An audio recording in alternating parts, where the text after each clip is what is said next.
আসসালামু আলাইকুম। প্রিয় দর্শক, সেনাবাহিনীর ভেতরে যারা গুম খুনের হোতা ছিলেন তাদের উপযুক্ত আদালতে বিচার হতে হবে।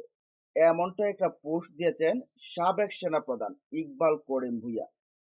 আর বর্তমানে নাকি অন্তর্বর্তী সরকার এবং সেনাবাহিনী যে আছে সেনাবাহিনীর সেনাপ্রধানের সাথে একটা টানাপোড়েন চলতেছে। এটা হেমায়তুদ্দিন মিশন ওয়ান এ নিউজের যে এই এমডি তিনি বলছেন। বা আরো কিছু তিনি যুক্তিও দেখাচ্ছেন। তো মূলত কারণটা কি দেখেন, হাসিনার আমলে ১৫ বছরে যে গুম খুন হয়েছে তার ভেতরে কিছু সেনাবাহিনীও জড়িত ছিল। এর ভিতরে দেখেন একজন কিন্তু গ্রেফতার রয়েছে। জিয়াউল আহসান কিন্তু গ্রেফতার রয়েছে। এর ভেতরে ৭৬ জনকে অপরাধী হিসেবে আখ্যায়িত করা হয়েছে। ৭৬ জনকে তারপরে নেগোসিয়েশন করে এটাকে নাকি ২২ জনে নামিয়ে আনা হয়েছে। এবার ২২ জনের থেকে এই মাত্র ৫ জন পলাতক, ১ জন সেখানে এই আটক এবং ১৬ জন রয়েছে। এখন ১৬ জনের বিচারটা আসলে কিভাবে হবে? সেই বিচারটা নিয়ে কিন্তু এখন আলোচনা চলছে। সেনাবাহিনী নাকি চাচ্ছে যে সেনা আইনেই বা সেনা আদালতে তাদের বিচার হতে। এখন সেনা আদালতে অনেকেই বলতেছে যে গুমের বিষয় তেমন কোনো গুরুত্বই পায় না সেনা আদালতে। যার কারণে আবার এই বর্তমান সরকার চাচ্ছে যে ফৌজদারি যে আদালত রয়েছে তার মাধ্যমে বিচার করতে। এখন সেনা আদালতে তাদের বিচার সেখানে করতে চাচ্ছে সেনাবাহিনী। অনেকে মনে করছেন যে অনেক বিশ্লেষকরা বলছেন যে এটা হলে সেনাবাহিনী সেখান থেকে ছাড় পেয়ে যাবে। কারণ গুম সেনা আইনে তেমন কোনো উল্লেখযোগ্য বিষয় না। যার কারণে সেখান থেকে ছাড় পেয়ে যাবেন তারা। এমনিতে তো ৭৬ জন থেকে ২২ জনই নেমে এসেছে। এর ভেতরে ৫ জন পলাতক, ১ জন আটক, তারপরে ১৬ জন রয়েছে ক্যান্টনমেন্টের ভেতরে রয়েছেন সম্ভবত অনেকেই তথ্য দিচ্ছেন। তো এই যে এদের বিচার অন্তর্বর্তী সরকার চাচ্ছে যে বর্তমান যে বিদ্যমান আদালত রয়েছে ফৌজদারি আদালত তাদের মাধ্যমে করতে এবং এই সেনা প্রধান নাকি এবং বা সেনাবাহিনীর আর কিছু কতিপয় কর্মকর্তা নাকি চাচ্ছেন যে সেটা সেনা আদালত হতে। এখন কোন ভাবে হবে সেটা নিয়েই কিন্তু চলছে আলোচনা। এর মধ্যে সাবেক সেনাপ্রধান যিনি আওয়ামী লীগের সময় সেনাপ্রধান ছিলেন ইকবাল করিম ভূঁইয়া, যদিও আওয়ামী লীগের সময় ছিলেন, তবে তার ভূমিকাটা কিন্তু এই জুলাই আন্দোলনের সময় তার ভূমিকা ছিল। তিনি নাকি ৩০শে আগস্ট সেনা কর্মকর্তাদের ডেকে অনেক সেনা কর্মকর্তা, কারণ তারও তো অনুগত ছিল।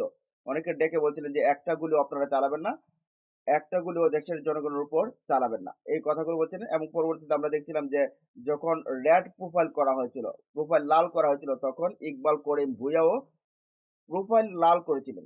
আর এতে করে কিন্তু সারা দেশে আরেকটা আলোচনার জন্ম দিয়েছিলেন যে সাবেক সেনা প্রধানও শেখ হাসিনার কে সরাতে ভূমিকা রাখছেন।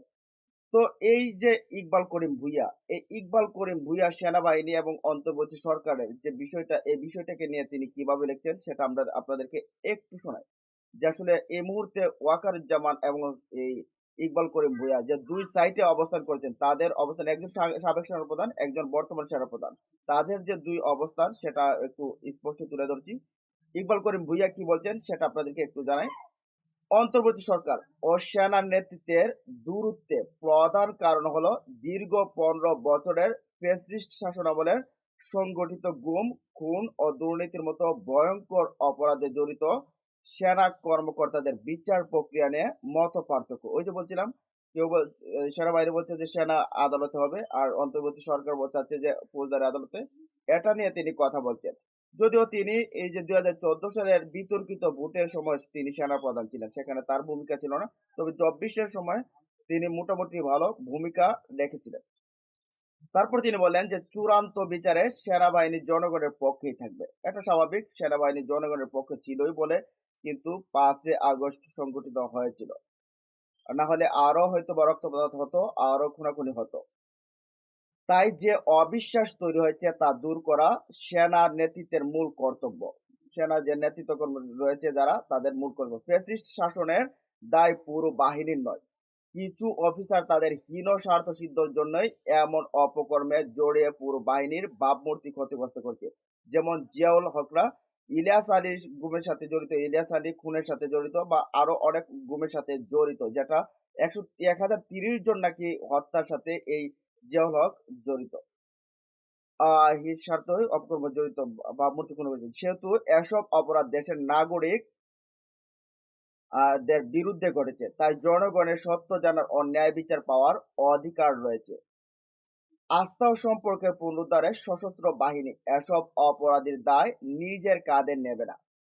একটি পেশাদার বাহিনী এ ধরনের অপরাধের সাথে যুক্ত হওয়ার কথা নয়। কিন্তু সংকীর্ণ দলীয় স্বার্থে কাজ করা কিছু অফিসার বাহিনীর সম্মান ক্ষুণ্ণ করেছে এবং দেশবাসীর আদালতে প্রতিষ্ঠানটিকে অপরাধী হিসেবে দাঁড় করানোর ঝুঁকিও তৈরি করেছে। তাই রাষ্ট্রের এত বড় ক্ষতির জন্য দায়ীদের যথাযথ বিচারে রাজি হয়ে সশস্ত্র বাহিনীকে দায়মুক্ত করতে হবে। জনগণের সাথে বিশ্বাস ও ভরসার সম্পর্ক পুনরুদ্ধারে সমগ্র বাহিনীর উদ্গ্রীব বলে আমি বিশ্বাস করি। এটা হচ্ছে সাবেক সেনাপ্রধান ইকবাল করিম ভূঁইয়ার বক্তব্য, তিনি পোস্ট করেছেন। দেখেন, যে বর্তমান যে সেনাবাহিনী রয়েছে সেই সেনাবাহিনীও কিন্তু কিছু একটা অংশ কিন্তু এই গণহত্যার সাথে কিন্তু জড়িত ছিল। আপনারা ছবি দেখলে বুঝতে পারছেন। একটা পুলিশ যেরকম ভাবে গুলি করেছিল, বিডিআর যেরকম ভাবে বিজিবি গুলি করেছিল, অন্যান্যরা র্যাব যেরকম গুলি করেছিল, কিছু অতি উৎসাহী সেনা কর্মকর্তা কিন্তু সাধারণ ছাত্রদের উপর, সাধারণ মানুষদের উপর গুলি করেছিল। তো যারা যেখানে জড়িত, যারা যেখানে অপরাধে জড়িত, তাদেরকে বিচার আওতায় আনা হোক। তাদেরকে সেনা আইনে না এনে ফৌজদারি আইনে আনা হোক এবং উপযুক্ত বিচার করা হোক, যাতে করে পরবর্তীতে এরকম ধরনের কোনো দলের চাটুকার হয়ে দলের পারপাস সার্ভ না করে কোনো সেনাবাহিনী। কারণ সেনাবাহিনী সার্বভৌমত্বের প্রতীক, সেনাবাহিনী আস্থার প্রতীক, সেনাবাহিনী দেশের জনগণের ভরসার প্রতীক। সেনাবাহিনী সবসময় জনগণের সাথে থাকবে, জনগণের জানমালের দায়িত্বে তারা থাকবে, রক্ষার্থে তারা থাকবে, এটাই জনগণ বিশ্বাস করে।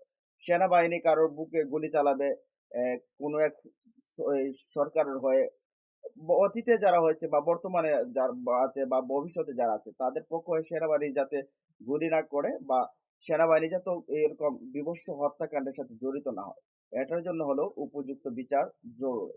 তো সেটা সেনাবাহিনী আদালতে বা ফৌজদারি আদালতে। এখন অনেকেই চাচ্ছেন যে ফৌজদারি আদালতে হোক, কারণ সেনাবাহিনীর আদালতে হয়তো বা অনেকের মনে সন্দেহ যে ছাড় পেয়ে যেতে পারে। তো যাই হোক, দেশবাসীর প্রত্যাশা এই ফৌজদারি আদালতে হওয়ার কথা। আহ এটাই হয়তো অনেকে চাচ্ছেন। তো সেনাপ্রধান আসলে কি চাচ্ছেন সেটা আমরা জানি না। যে প্রধান বিচারপতির সাথে তিনি কি কথা বলছেন, যে সেনা আদালতে করবেন নাকি ফৌজদারি বিচার আদালতে করবেন, এটাও হচ্ছে কিনা বা অনেকে বলছে হচ্ছে সেখানে কথা, সেটা নিয়েও আমরা জানি না। তবে কথা লিক হয়নি বা বেরিয়ে আসেনি। তবে সেনাবাহিনীরও উল্লেখযোগ্য ভূমিকা ছিল সেই গণ অভ্যুত্থানের ২৪-এর এই যে আন্দোলন ছিল, সেখানে তার ভূমিকা ছিল। না হলে আরো অনেক কিছু ঘটতে পারতো। যাই হোক, সেনাবাহিনী হয়তোবা দেশবাসী, দেশের জনগণের পক্ষে ছিলেন, পক্ষেই থাকবেন। এটা প্রত্যাশা করি আমরা। আর এজন্য উপযুক্ত যারা দোষী, উপযুক্ত বিচার হোক এই এই যে বিদ্যমান যে আদালত রয়েছে সেই আদালতে। যাই হোক, এই বিষয়গুলো নিয়ে আপনাদের মতামত জানিয়ে দিন অবশ্যই। ভালো থাকুন, সুস্থ থাকুন। আল্লাহ হাফেজ।